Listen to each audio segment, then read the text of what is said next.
autoinmune es aquella inflamación o trastorno neurológico inflamatorio grave del cerebro que es provocado por un ataque del sistema inmune a las células sanas cerebrales y provoca síntomas neurológicos. Entonces, vemos que está la presencia de autoanticuerpos en un porcentaje del paciente, aunque aquí no se ve, pero el porcentaje es aproximadamente un 50 a un 70%, ya que existe una cantidad de pacientes que no tienen autoanticuerpos positivos, pero sí es una inflamación cerebral diagnosticada clínicamente. Esos anticuerpos no se tienen por diferentes razones, ya sea porque no tengamos acceso a ellos, porque aún están en desarrollo o por los métodos que se utilicen para su investigación. Entonces, hablamos de la inflamación grave del cerebro, la encefalitis autoinmune, con múltiples causas. De hecho, se menciona hasta las vacunas, que son unas causas raras, pero sí están descritas.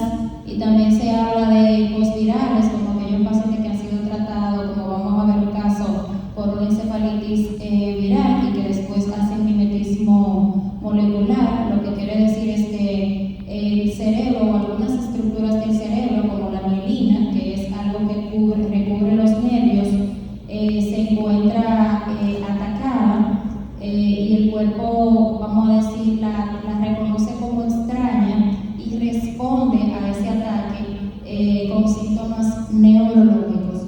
Cada vez hay nuevos síndromes y biomarcadores que se están investigando y que se han descubierto, y es posible diferenciar entre uno y otro. En adultos son un poquito más fáciles de diagnosticar, pero en niños hay mucha cercanía entre una patología y otra. Esto es un artículo que habla del continuo descubrimiento de los autoanticuerpos. Estamos hablando que desde el 1980 están apareciendo nuevos anticuerpos cada vez más, y vemos como hay un incremento creciente. No sé hasta dónde vamos a llegar, pero por eso es que el diagnóstico sigue siendo clínico, porque no todas las veces y no todo el mundo tiene la oportunidad de lograr realizarle los autoanticuerpos a cada paciente, además de que lo más óptimo es medirlo en líquido cefalorraquídeo y a nivel sérico, y muchas veces nosotros encontramos que la punción lumbar es un poco cruenta, en especial para nuestros niños. Entonces, hablando de la encefalitis autoinmune posible, tenemos que tiene 3 criterios diagnósticos. El primero es un inicio subagudo.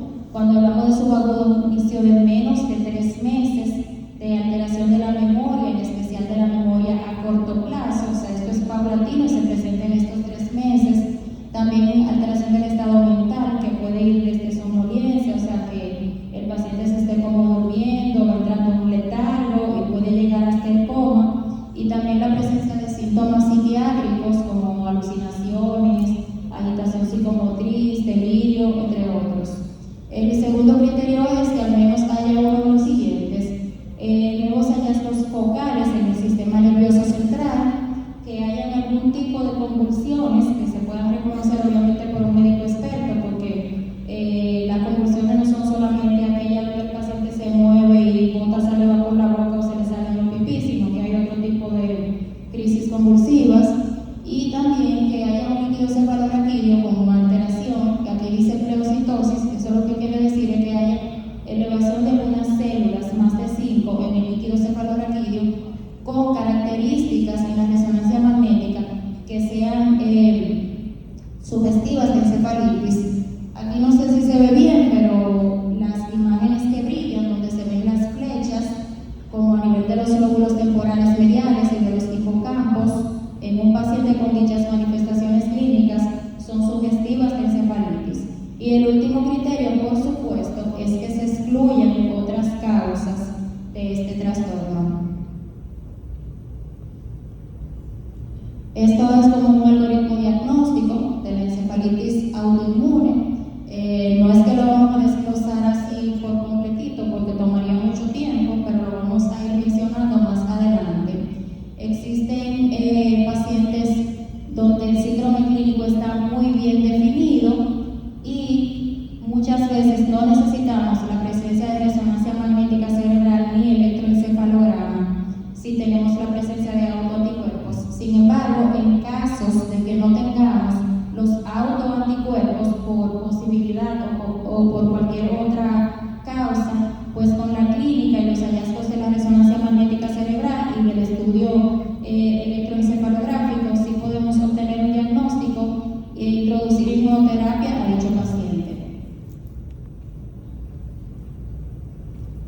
Entonces, hablando de la encefalitis límbica autoinmune, hay criterios diagnósticos para esta, y es que haya un inicio subagudo, igual de menos de 3 meses, de alteración de la memoria a corto plazo. Esta parte es bien parecida, que haya convulsiones o síntomas psiquiátricos o síntomas, vamos a decir, emocionales que afecten el sistema límbico. También lo otro es que haya alguno de los siguientes: alteración del líquido cefalorraquídeo, o sea, que haya una función lumbar con un estudio del líquido cefalorraquídeo anormal y un electroencefalograma con actividad restringida a los lóbulos temporales, así como también anomalías bilaterales, como se ve en la imagen, a nivel de los lóbulos temporales mediales. Y el otro criterio es también que se excluyan causas razonables de este cuadro que esté padeciendo este paciente.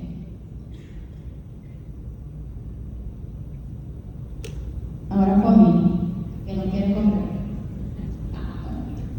Bueno, este es otro trastorno, que es la encefalomyelitis aguda diseminada, que es como una enfermedad o un síndrome desmielinizante, donde tiene 5 criterios.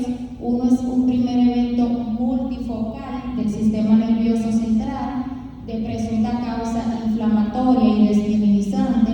El otro es una encefalopatía con síntomas neurológicos que no se pueden explicar por la fiebre. El siguiente es una resonancia magnética anormal con hallazgos de afectación de la sustancia blanca y de áreas profundas del cerebro, como son el tálamo y los ganglios basales. También que no haya síntomas después de 3 meses, o sea, que no haya hallazgos nuevos después de 3 meses de iniciados los síntomas, y que se excluyan otras causas alternativas de este trastorno. O sea, siempre se deben excluir otras causas para pensar en estos diagnósticos de encefalitis autoinmune, a menos que uno tenga todos los criterios completos bien establecidos y que tenga la presencia de autoanticuerpos.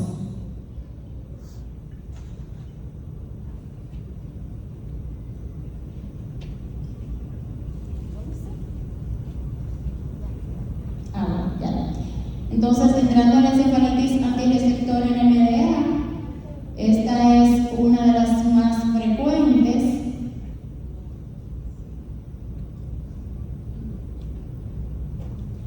Tiene criterios diagnósticos de probable, posible y definitiva.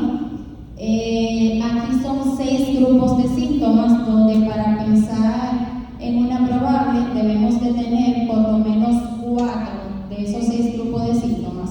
El primero es que tenga un comportamiento anormal o síntomas psiquiátricos, o que tenga trastorno neurocognitivo, así sea leve. También disfunción del habla, como reducción verbal, mutismo, que son aquellos pacientes que tienen el aparato fonoarticulatorio normal, pero no pueden hablar por el trastorno psiquiátrico o por la lesión cerebral. Que tenga convulsiones, que tenga también trastornos del movimiento, como distonías, coreoaquetosis, o las distonías son posturas anormales, o coreoaquetosis, que es como un movimiento rítmico de alguna extremidad, o que tengan diskinesias o movimientos de la boca.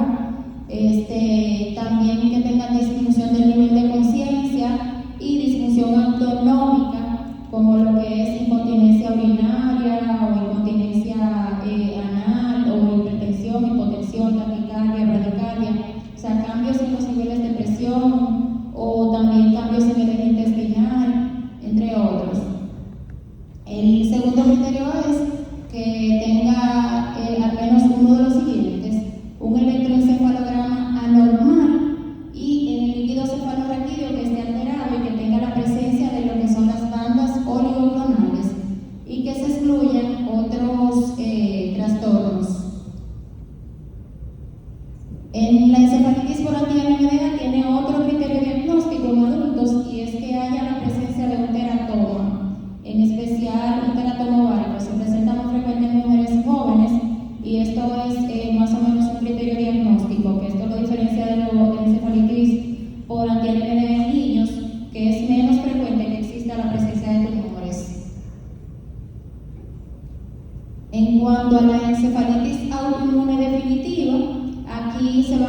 presentar igual 4 de los 6 grupos de síntomas que mencionamos previamente, pero también está la presencia de autoanticuerpos que se deben hacer tanto en líquido cefalorraquídeo como a nivel sérico, ya que este autoanticuerpo puede estar positivo en el 80% de los pacientes a nivel sérico, porque se puede dar positivo con otras enfermedades neurológicas.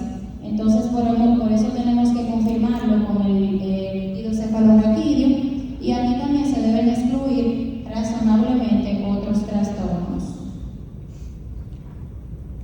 En cuanto a la encefalitis de Bickerstaff del tronco encefálico, esta es como una variante del síndrome de Miller-Fisher, que es como primo del síndrome de Guillain-Barré, que supongo que ustedes lo han oído mencionar, donde el paciente presenta como eso se llama polirradiculoneuropatía, es decir, presenta, vamos a decir, debilidad de las 4 extremidades y puede presentar síntomas autonómicos, como le dije, como bradicardia, taquicardia, cambios de la presión arterial, pero asociado a esto, en la de Bickerstaff, presentan ataxia y presentan ataxia de trastorno para la marcha y presentan oftalmoplegia, que es que el paciente no puede movilizar los ojos, es como que los ojos están paralizados, puede ser esta parcial o completa.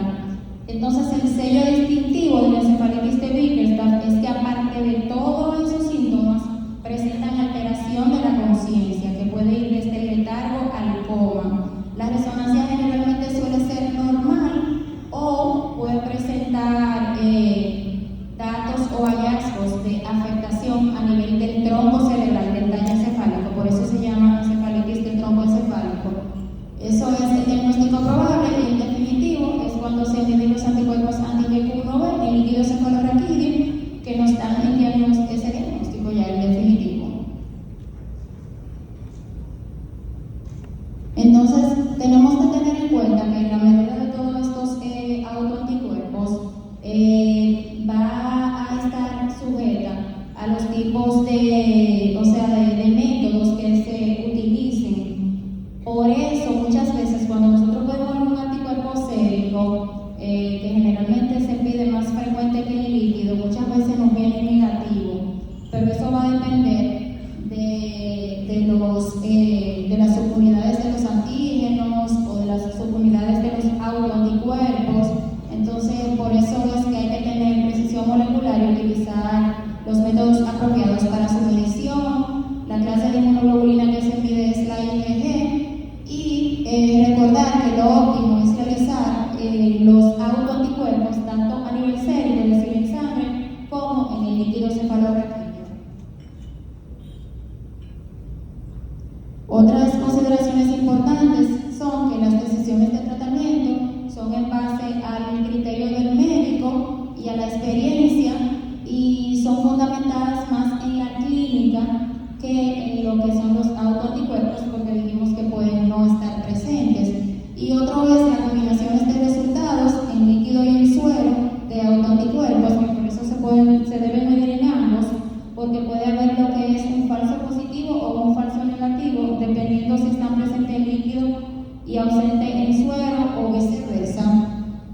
Y otras posibles encefalitis, está la de Hashimoto, que no la vamos a mencionar por cuestiones de tiempo, y la seronegativa, que la vamos a comentar ahora, donde hay que hacer el abordaje de pacientes en esta sin síndromes bien reconocidos. Entonces, esta es la encefalitis autoinmune seronegativa, es decir, que tiene anticuerpos, que no tiene la presencia de autoanticuerpos.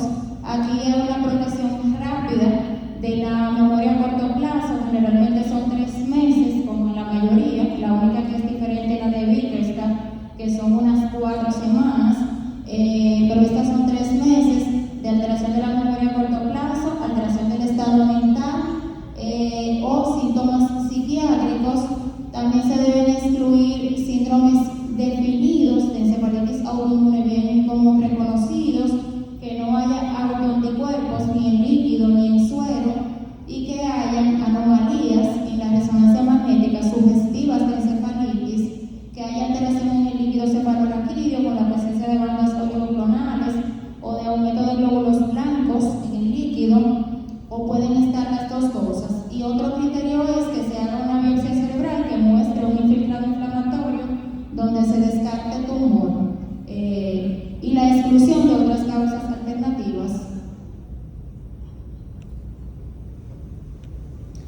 Esto fue un estudio donde se evaluaron la inmunoterapia en 150 pacientes, donde eran muy similares las cantidades de pacientes seronegativos y seropositivos con encefalitis autoinmune. Entonces vemos que fueron 74 seronegativos frente a 76 seropositivos. De estos, 74% de los seronegativos respondieron a inmunoterapia y 87% de los seropositivos. Sin embargo, de los seronegativos, el 93% respondió a cualquier inmunoterapia, que vamos a ver ahora más adelante cuáles son. Y de los seropositivos, el 86%, que es bastante alto, respondió a inmunoterapia.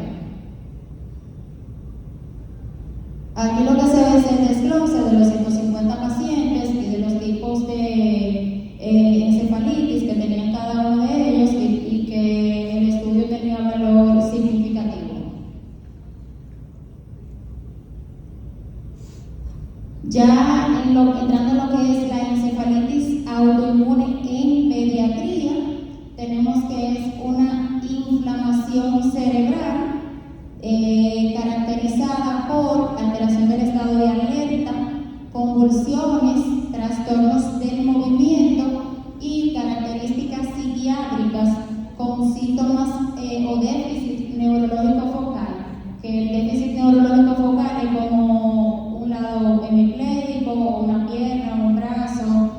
Aquí hay que hacer un aclarando en lo que es algunos de los síntomas de alteración de la cognición, porque muchas veces en estos niños no es fácil hacer la evaluación y hay muchos síntomas que también se pueden confundir con lo que es el comportamiento normal del niño por la edad del mismo. Entonces, se pueden detectar anticuerpos a nivel sérico o en el líquido cefalorraquídeo. Y un tercer criterio es la respuesta a terapia inmunomoduladora. Entonces, como eso es un criterio diagnóstico, ya sabemos y confirmamos y está avalado por diferentes estudios que estamos poniéndolo debajo, los estudios de donde se han extraído todas estas informaciones, que ciertamente en el autismo hay una inflamación cerebral, una neuroinflamación que puede provocar todo este tipo de patologías y que estas patologías pueden ser como problemas médicos concomitantes al diagnóstico y de hecho hay algunos artículos que hablan de que esta encefalitis autoinmune en pediatría se puede presentar como un agente causal o inclusive se puede confundir el diagnóstico entre una patología y otra. Los autoanticuerpos más prevalentes en la... ¿Quién está hablando? Me estaba boicoteando. Los autoanticuerpos más prevalentes en niños son el antireceptor NMDA y el anticuerpo anti-MOG. El MOG es una glicoproteína del oligodendrocito de la mielina que también en adultos se manifiesta como una enfermedad desmielizante que afecta el sistema nervioso central, por lo cual ese anticuerpo hay que tener cuidado a la hora de realizarlo en el niño, porque si no tiene las características clínicas, aunque tenga el anticuerpo positivo, no es que nos está dando el diagnóstico directamente de encefalitis autoinmune. Entonces, por lo cual a estos pacientes se recomienda realizar la resonancia magnética cerebral y el nervio espinal con contraste y realizar también lo que es un electroencefalograma. Son unas guías para el diagnóstico de encefalitis autoinmune pediátrica. Este es un reto, este diagnóstico, ya que hay sobreexposición clínica en cuanto a la presentación con otras enfermedades. Como dije, hay complejidad por los cambios conductuales normales que se van presentando con el crecimiento y también la capacidad limitada de muchos niños jóvenes para describir sus síntomas, porque vemos que hay muchos niños de estos que son no verbales. Entonces, el Grupo Internacional de Encefalitis Autoinmune modificó los criterios de adultos y los adaptó como para los niños. Entonces, ellos dicen, si hay un paciente con una presentación clínica consistente con encefalitis autoinmune,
neuroinflamación, que son los hallazgos en el líquido de bandas o de preocitosis, y los hallazgos en la resonancia magnética. En la probable y en la definitiva puede haber una característica o más, pero en la posible no.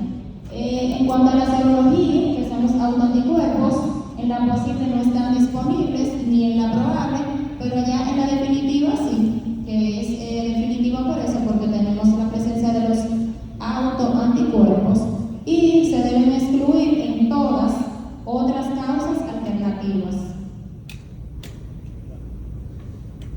Este fue un paper donde se hablaba de la encefalitis autoinmune y el trastorno del espectro autista. Como hay tanta similaridad entre los síntomas y superposición, se habla o ellos concluyeron de que frente a una regresión y patrones atípicos de conducta, siempre se debe de investigar el diagnóstico de una encefalitis autoinmune, sea concomitante al diagnóstico o sea como un agente potencial causal. Entonces, la encefalitis autoinmune y el TEA en niños también puede estar asociada con otros síndromes o enfermedades autoinmunes, como es el PANDAS o el PANS, que ya ustedes saben que el doctor le habló de eso, que es un síndrome neuropsiquiátrico agudo pediátrico, y el PANDAS es el que está asociado al estreptococo. Y otras cosas que hay que investigar en este contexto son la del receptor anti-NMDA, que es, como le dije, por mucho la más frecuente en niños, y la del receptor AMPA. Ya en adolescentes y en adultos, investigar el PANS, porque el PANS no tiene límite de edad, a diferencia del PANDAS, que se presenta más o menos a partir de los 3 años de edad. Y otras encefalitis autoinmunes también se deben investigar en adultos. En cuanto a las directrices diagnósticas del PANS, que dijimos que es una enfermedad autoinmune, un síndrome neuropsiquiátrico autoinmune, tenemos que tiene un inicio agudo y dramático de trastorno obsesivo compulsivo, y también tiene restricción alimentaria severa. O sea, son aquellos niños que venían comiendo prácticamente de todo para su edad y que de repente solamente comen arroz blanco con huevo o salami con frito. O sea, tienen una restricción alimentaria severa, y eso es de inicio abrupto. Entonces, lo otro es que tenga síntomas psiquiátricos o neuropsiquiátricos adicionales de inicio agudo y de forma grave, similar, al menos 2 de los siguientes: que tengan ansiedad, irritabilidad, labilidad emocional y o depresión, que tengan regresión de la conducta, conducta oposicionista desafiante, también que tengan un deterioro repentino en el rendimiento escolar. Son niños que iban bien, tenían una calificación más o menos buena, y de repente pues comienzan a fallar en la escuela. Y otros síntomas y signos somáticos, como son trastorno del sueño, que se les salgan los pipí durante la noche, o que orinen con mucha frecuencia. También que los síntomas no se expliquen mejor por otro trastorno neurológico o médico conocido, y como le dije, el PANS no tiene restricción de edad. Nosotros hemos visto pacientes adolescentes y adultos con PANS. Entonces, el PANS tiene 3 grados: leve, moderado y grave, de acuerdo a la discapacidad que puede provocar en el paciente. El grado leve es aquel donde el paciente tiene trastorno, ¿verdad? En la escuela y en el hogar, pero solamente se presenta varias horas del día, o sea que el niño puede funcionar relativamente. Sin embargo, ya en el caso moderado y grave, en el moderado hablamos de que hasta un 70% de las horas del día, de un 50 a un 70, el paciente tiene interferencias de lo que es la vida diaria y en la escuela. Y ya en el severo se habla de que llega hasta el 100% de la interferencia de esas actividades o alteraciones conductuales y neuropsiquiátricas que ocupan hasta el 100% de las horas de vigilia. Entonces, para cada caso leve, moderado y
Entonces, cuando se hace esa evaluación, se verifica cualquier infección y se debe iniciar, como se está pensando en el diagnóstico y es clínico, se debe iniciar tratamiento con antibióticos. Hay unos antibióticos que están recomendados, como la citromicina, la amoxicilina o la amoxiclavulánico, entre otros. También otra opción es considerar los AINES como terapia inmunomoduladora de 5 a 7 días y asegurarse de que el niño o los padres tengan apoyo de terapia cognitivo-conductual y terapia de prevención de exposición. Y también se le debe dar una siguiente cita de seguimiento. Ya en la siguiente cita, si el paciente tuvo mejoría, como es un caso leve, se deja así y se le pone otra cita para los 30 días. Ahora, si no hubo mejoría, entonces hay que buscar otras infecciones como el micoplasma, otro tipo de levadura, hongos, verificar la microbiota, seguir investigando el paciente. Entonces, puede ser necesario cambiar los antibióticos y considerar dar tratamiento con AINES por un tiempo más prolongado. Los AINES son los antiinflamatorios no esteroideos como el ibuprofeno. Entonces, se le debe dar otra cita de seguimiento. En la segunda visita de seguimiento, si el paciente no tiene mejoría, entonces se pasa a la inmunoglobulina intravenosa y se dan dosis más altas de esteroides por un tiempo más prolongado, que pueden ser unos 30 días, y se hace de forma gradual con reducción paulatina. En el caso moderado, moderado y grave son más o menos parecidos. Se hace la evaluación, se verifica los miembros de la familia también para detectar que alguno de ellos tenga estreptococo. Estoy hablando PANS y PANDAS en conjunto, por eso menciono el estreptococo también aquí. Se debe hacer el hisopado perianal también, verificar el micoplasma, el estado de las vacunaciones, también la metilación del ácido fólico, si hay alteraciones en la metilación del ácido fólico, ya que estas están asociadas a este tipo de condiciones, y se debe de descartar otras afecciones. Entonces, ahí el tratamiento debe ser un poquito más prolongado con antibióticos por unas 3 a 4 semanas.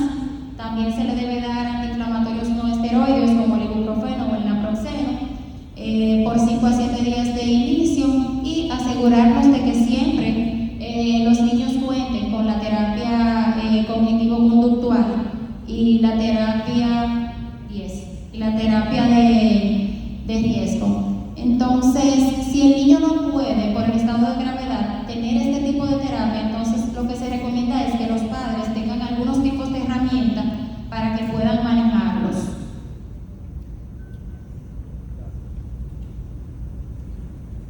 Entonces, en la siguiente cita de seguimiento, lo que se hace es que si el paciente mejoró, si tiene una mejoría significativa, pues se programa otra cita, pero si no hay mejoría, igual se siguen cambiando los antibióticos y se da inmunoterapia aquí de inmediato con inmunoglobulina intravenosa. Y aquí hay que medir algunos anticuerpos antinucleares y lo de la activación de la camquinasa 2, que es el sello distintivo del diagnóstico del PANS.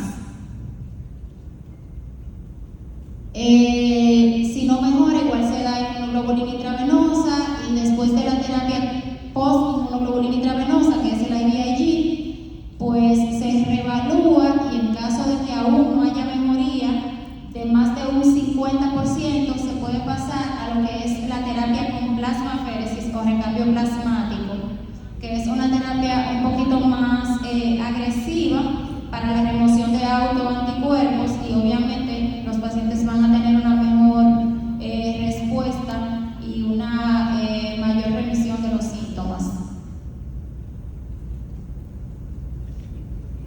El caso severo ya es muy similar, lo único aquí de diferente es que las inmunoglobulina intravenosa prácticamente se agregan desde el principio junto con los otros tratamientos y se dan antibióticos. Inmediatamente se termina el ciclo de inmunoglobulina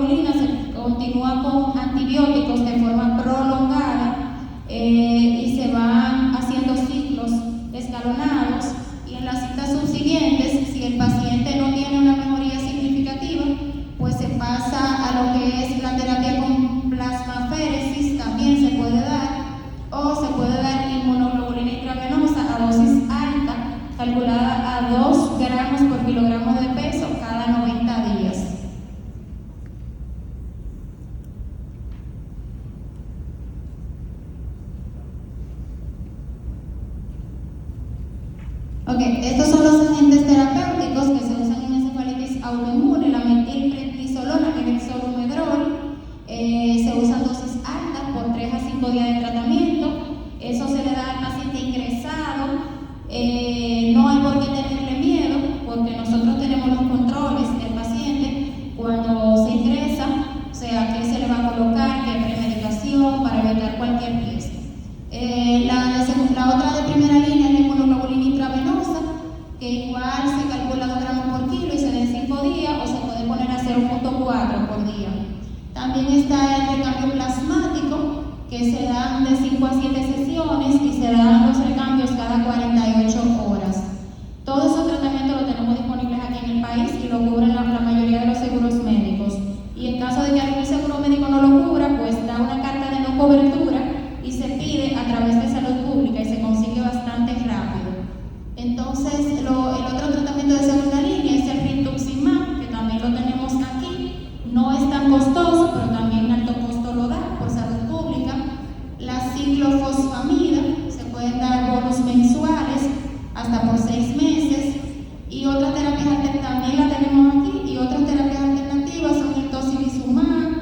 Y hay unos agentes, el tocilizumab también está aquí. Y hay agentes que preservan esteroides para evitar los efectos secundarios de estar utilizando esteroides tan frecuentes como son la satioprina y el micofenolato, que en manos expertas y con las reglas necesarias y tomando las precauciones previo y durante el tratamiento son bastante seguras y son accesibles, no son medicamentos tan costosos. Entonces, el abordaje de niños, porque estamos hablando ya toda esta parte de pediatría, con encefalitis autoinmune, son niños deben ser ingresados a una unidad de cuidado intensivo. Los síntomas encefalopáticos y las alteraciones visuales, auditivas, el insomnio, la irritabilidad, el dolor secundario de estomía, sí se debe tratar sintomáticamente con benzodiazepinas y con medicamentos antipsicóticos.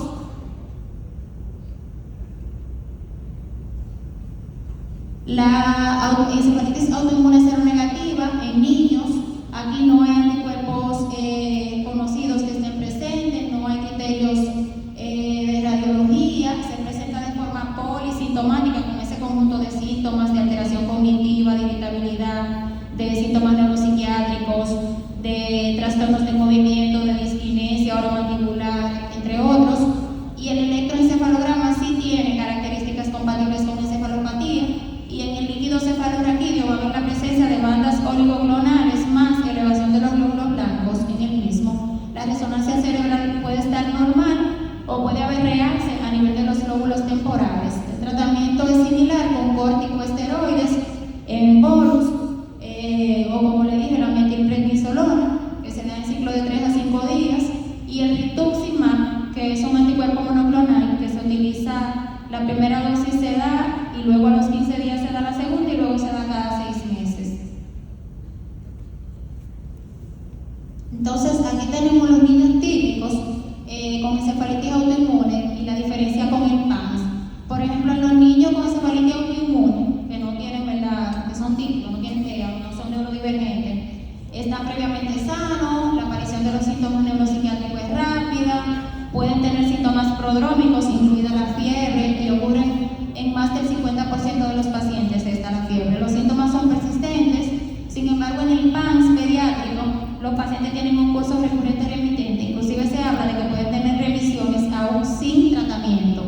Hay manifestaciones neurológicas de la encefalitis autoinmune, como alteración del nivel de conciencia, confusión, alteraciones del sueño, trastornos de movimiento y convulsiones, y más de un tercio tienen movimientos anormales como ataxia, corea, distonía, mioclonías, que son como sacudidas, temblores, y tanto las convulsiones como los trastornos del movimiento pueden ser altamente refractarios a los tratamientos estándar, porque si tiene encefalitis autoinmune es con inmunoterapia que se debe tratar, no con cualquier tipo de medicamento, por ejemplo, como para controlar la corea o algo así de forma sintomática, sino que hay que tratar el problema de base. Entonces, el grado de deterioro cognitivo, cierto grado, se considera un síntoma cardinal. En cuanto a la encefalitis autoinmune y el PANS, Frente a una regresión del desarrollo, la pérdida del lenguaje o las alteraciones del habla pueden ser características presentes en la encefalitis autoinmune pediátrica. Los cambios del comportamiento comunes en esta, bueno, ya lo dijimos eso, la conducta repetitiva o estereotipada, hiperactividad, insomnio, hipersexualidad, ataques de ira. Y los síntomas psiquiátricos pueden variar desde cambios de humor y cambios leves de la personalidad hasta la presencia de psicosis fulminante, y ocurren en más del 50% de los pacientes con encefalitis autoinmune. La psicosis de nueva aparición en niños de menos de 13 años es poco común y se considera una señal de alerta de una afección médica subyacente más que de una enfermedad psiquiátrica primaria. Entonces, recapitulando, para que no se nos olvide, cambios cognitivos en nuestros niños, convulsiones, anomalías de movimiento con posturas extrañas o movimiento rítmico de las manos, o distonía o diskinesia automandibular, y síntomas psiquiátricos agudos sugieren encefalitis autoinmune, por lo cual tenemos que estar bien atentos a esos síntomas en nuestros niños.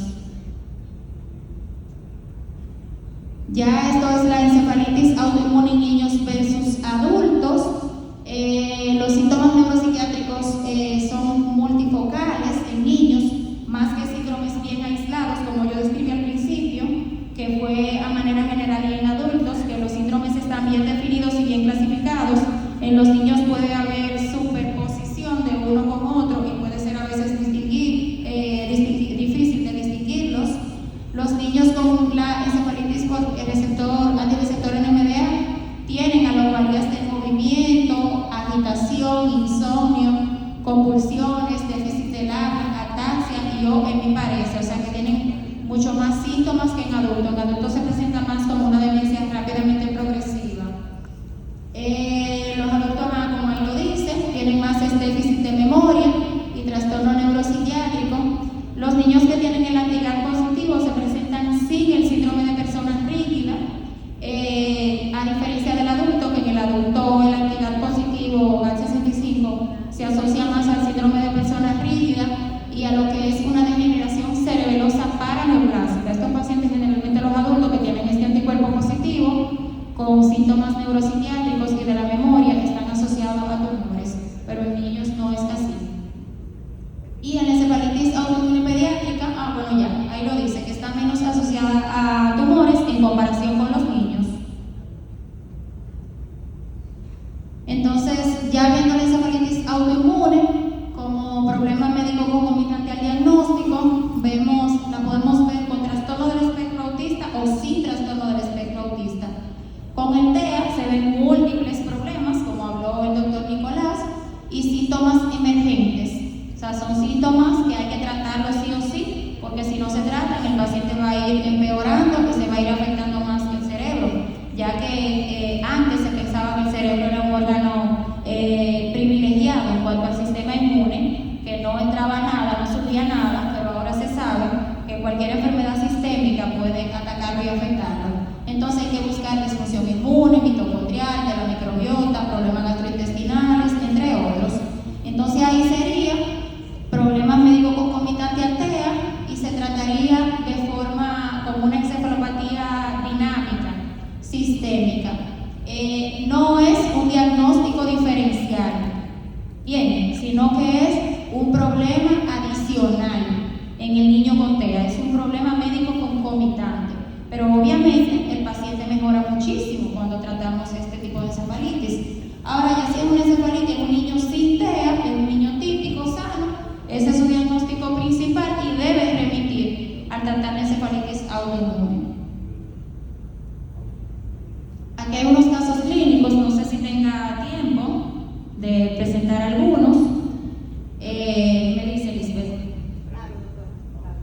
Ok. Este fue un paciente de 15 años que se ingresó en un hospital psiquiátrico porque los síntomas que predominaban eran neuropsiquiátricos. Él tenía 4 años con dificultades sociales con sus pares, tenía trastorno del lenguaje, del habla, un coeficiente intelectual bajito y sus intereses personales eran ver televisión, escuchar música y tocar el piano. No socializaba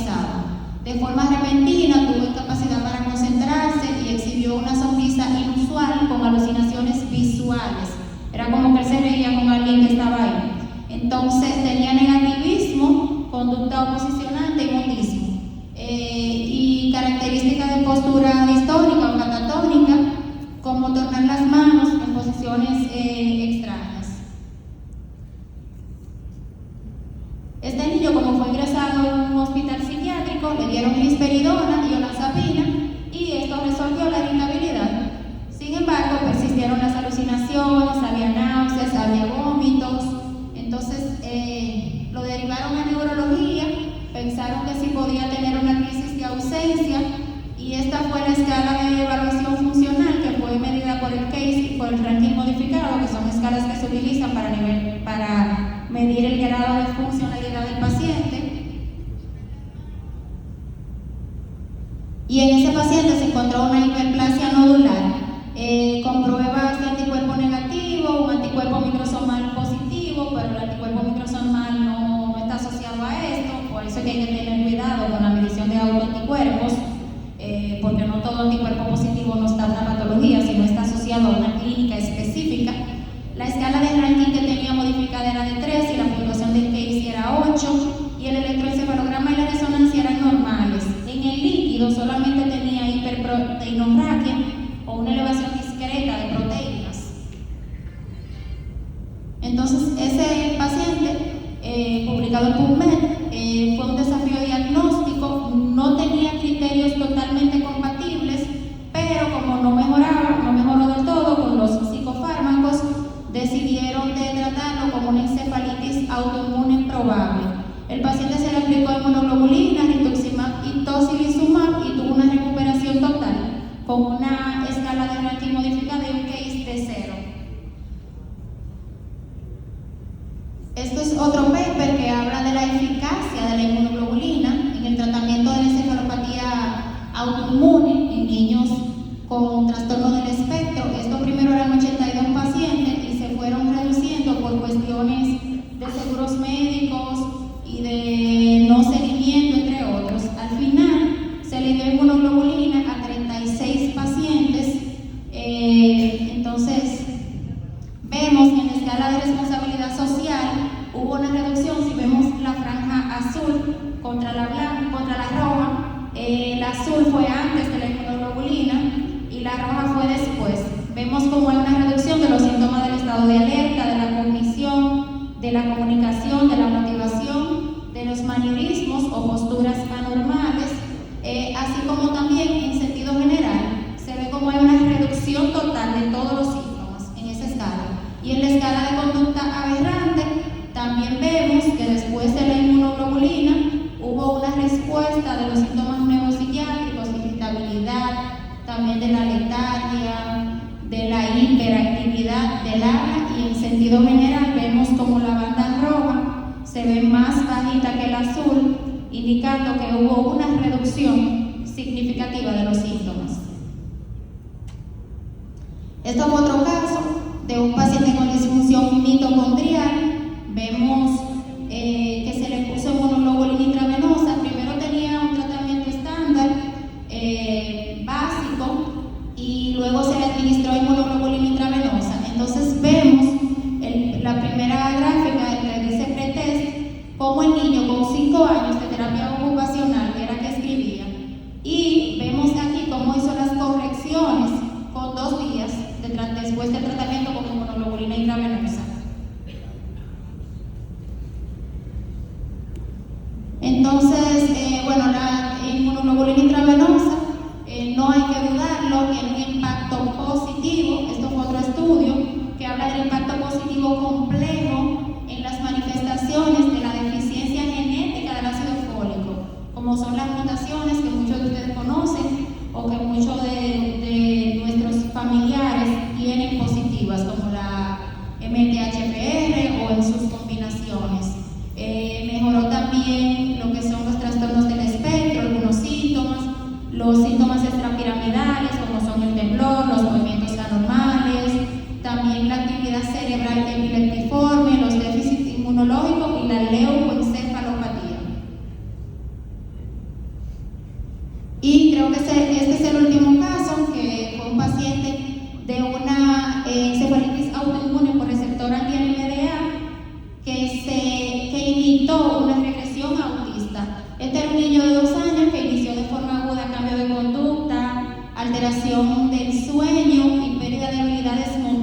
del lenguaje y de la comunicación social. Entonces, el paciente se trató como una encefalitis viral, pero fue dado de alta y entonces tuvo una regresión a las 4 semanas con somnolencia, deterioro motor y del habla significativo, con irritabilidad. Al ingreso estaba muda y tenía estereotipias orofaciales o disquinesia oromandibulares y también de la mano derecha tenía estereotipias. No entendía ni hablaba, o sea, no tenía ninguna interacción verbal o no verbal y tal vez tenía cierto grado de comprensión. Ese fue el electroencefalograma, que tiene un patrón muy lento, que se ve un patrón encefalopático. Esa paciente se le midió el antirreceptor NMDA, que fue positivo tanto en suero como en líquido. Se le administró metilprednisolona y se le administró inmunoglobulina intravenosa, con lo cual mejoró a los 21 días la mayoría de los síntomas. Luego,